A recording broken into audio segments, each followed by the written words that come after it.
Hello everyone.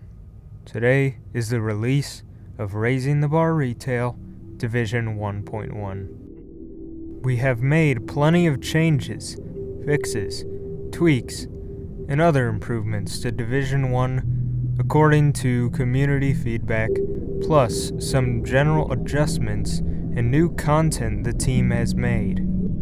You will also notice some extra details to otherwise empty areas alongside some general quality of life features that should improve your experience.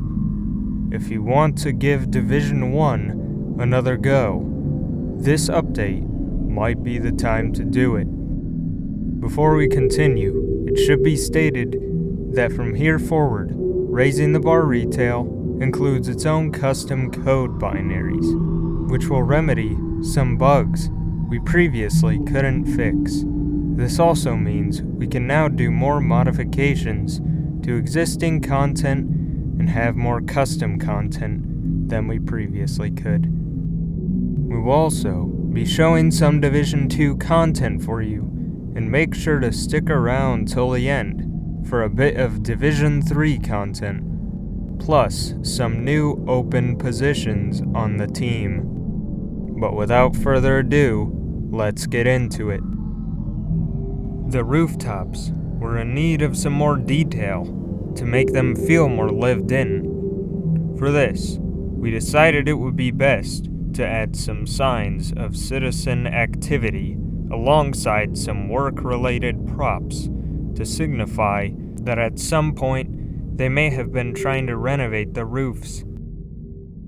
Kleiner's lab has received some new lighting improvements and additions to address some of the issues people previously had with the map being too dark, alongside some new details and props to make it feel more lived in. All this should help make the map look better overall and help immerse the player. When we released the model of a completely new OST, we felt as if stingers and looping ambience also needed some care put into it. So for Division 1.1, we decided to remake some of those tracks to fit more into RTBR. Take a listen here.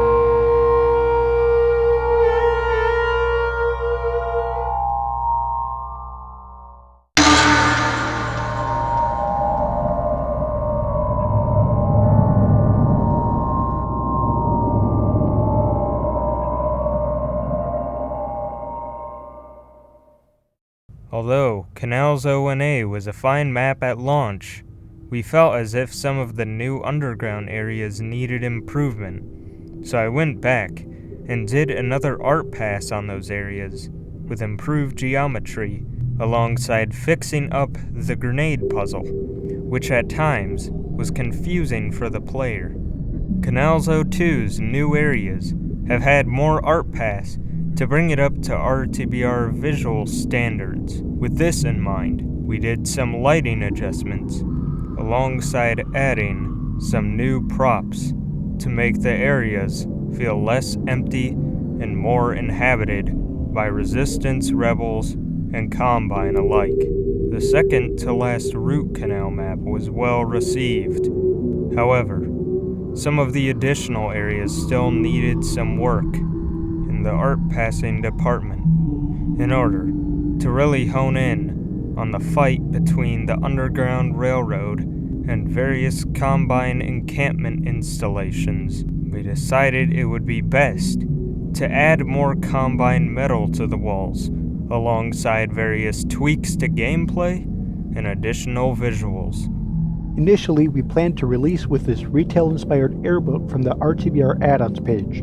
However, We couldn't get it working correctly in time for release, so we had to settle for the regular RTBR airboat.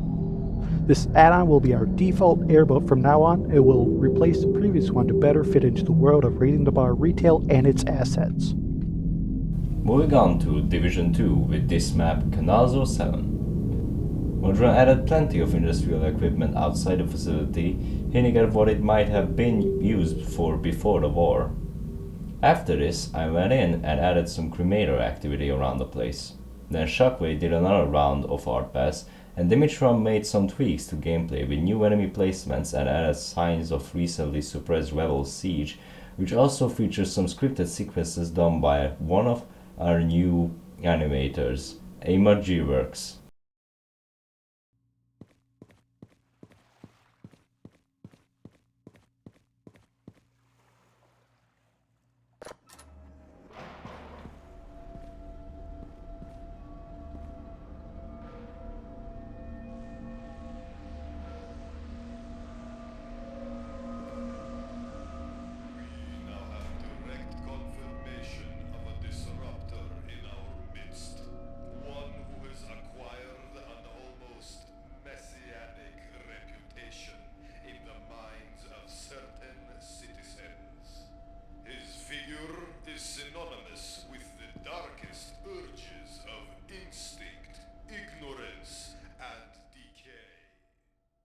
Here is he now to talk about his work.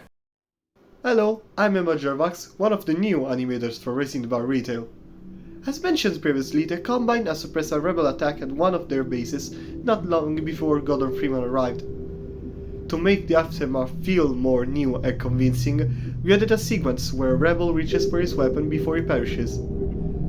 This animation was done by me, and I'll be doing filler animations alongside Chris, another one of our new animators who you will see work from soon.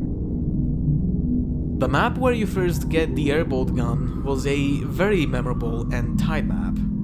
However, we felt as if specifically the earlier areas could use a serious lighting pass. So I did most of the lighting work on this map, with Moldron doing the initial art pass as well, as Shockwave and Dimitron adding some extra details and new gameplay to the existing areas. This map also features a bit of new voice acting done by Bobby the Bunny. Here's what he has to say about his performance.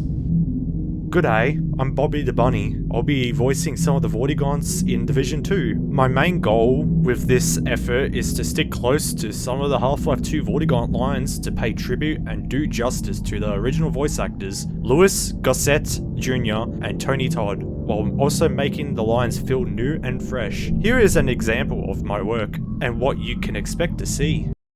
Greetings to the Freeman. Freeman will accept his weapon or suffer greatly on the road ahead. For freedom!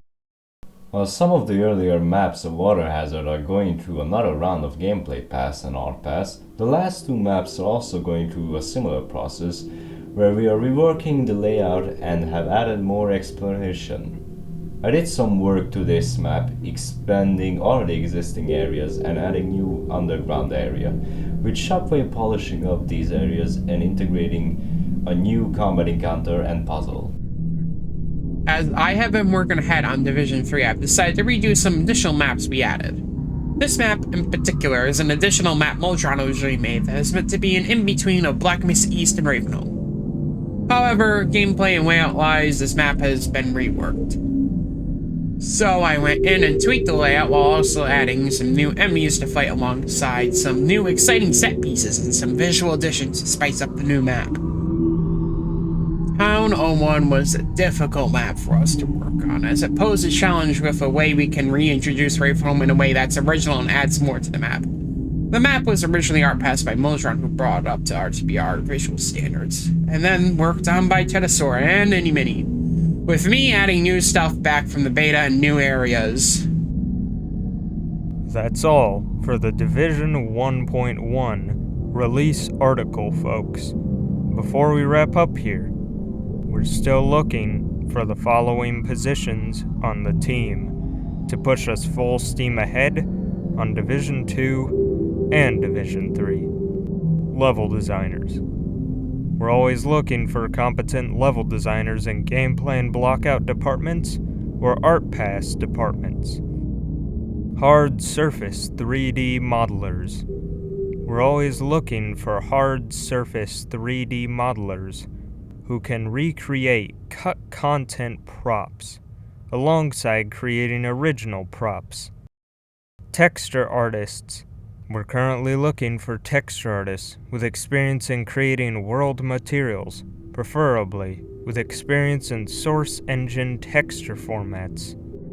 Concept artists. We're currently looking for concept artists with experience in creating environment concept art or prop concept art.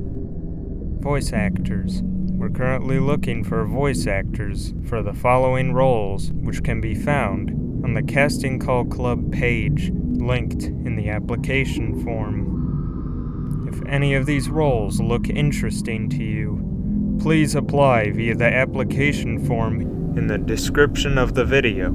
Thanks to everyone for supporting us, and enjoy playing Raising the Bar Retail Division 1.1.